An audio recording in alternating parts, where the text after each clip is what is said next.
Recently हम लोगों ने देखा कि हमारे देश में प्रोटेस्ट चल रहे हैं regarding NEET examination paper leak. इसके बाद अभी झारखंड पीएससी के लिए चल रहा है, इससे पहले पंजाब में चल रहा था। तो देखा जाए तो कुछ ही दिनों में पूरे देश में कहीं ना कहीं पेपर लीक होते हैं। तो जैसा कि गवर्नमेंट ने बोला था कि हमेशा स्ट्रॉन्ग लॉ लाएंगे कि in order to handle this situation, और प्रोटेस्टर्स को वादा भी किया गया था दिल्ली में। सो देखते हैं कि जो सेशन चल रहा है पार्लियामेंट का मानसून सेशन, उसमें पहला ही बिल को जो इंट्रोड्यूस किया गया है that is public examination amendment bill 2026। दर्जनों आर्टिकल हिंदू ने पब्लिश किए। What can be done, Lok Sabha introduces a bill, इसके बाद the government take and then the opposition walkout. Opposition ने वॉकआउट किया, क्योंकि करना भी चाहिए कि स्ट्रॉन्ग डेमोक्रेसी में बहुत इंपॉर्टेंट होता है अपोजिशन का रोल। अब सीन ये है कि सबसे पहले हम समझ लें कि बिल क्या है। Being the aspirant of UPSC or any other examination, you should know how democracy runs.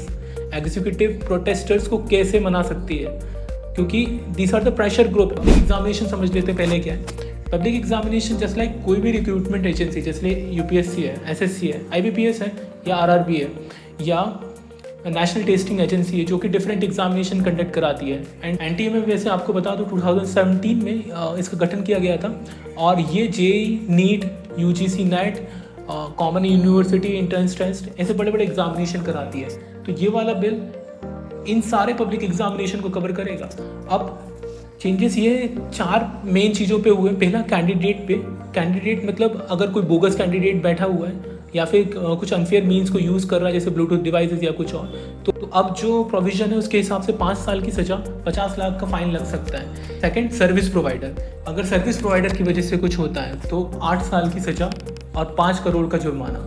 इसके बाद थर्ड है मैनेजर के लिए स्टाफ, जैसे कि इन्विजिलेटर या फिर उनको जो हेड करते हैं, टेक्नीशियंस होते हैं बहुत सारे, अगर उनकी तरफ से कुछ गड़बड़ पाई जाती है तो 5 से 10 साल तक की सज़ा और 5 करोड़ तक का जुर्माना। लेकिन अगर ऑर्गेनाइज्ड क्राइम है, जैसे कि रैकेट बन चुका है आज के टाइम पे, तो 10 करोड़ का जुर्माना लगेगा। सीन ये है कि हमारे देश में बहुत इंपॉर्टेंट ये है कि पेपर लीक होते हैं, कोर्ट बैठती है, लॉस है, लेकिन टाइमलाइन कुछ नहीं है। तो इस टाइमलाइन को इंट्रोड्यूस किया है। 2 मंथ में इंक्वायरी ख़त्म करनी है, स्पेशल टास्क फोर्स का गठन होना है, और investigation with in 3 months complete करके चार्जशीट फाइल करनी है, और केस जाएगा सीधे फास्ट ट्रैक कोर्ट को। तो फास्ट ट्रैक कोर्ट का गठन भी है। तो और किसी को अगर डिसीजन चैलेंज करना है, इसको 30 डेज़ के अंदर इसका चैलेंज होगा, और इसके बाद the decision will be final. तो प्रॉब्लम सिर्फ पेपर लीक की नहीं है कि आपने एक पेपर गया है, नहीं हुआ। प्रॉब्लम है यूथ की, देश के फ्यूचर की, एंड प्रॉब्लम है डेमोग्राफिक डिविडेंड को यूज़ ना करने की, जो एडवांटेज राइट ना है आज से 20 साल बाद नहीं होगा इंडिया के पास। और एजुकेशन मिनिस्ट्री के पास इतने चैलेंजेस हैं, how you are going to handle this work force.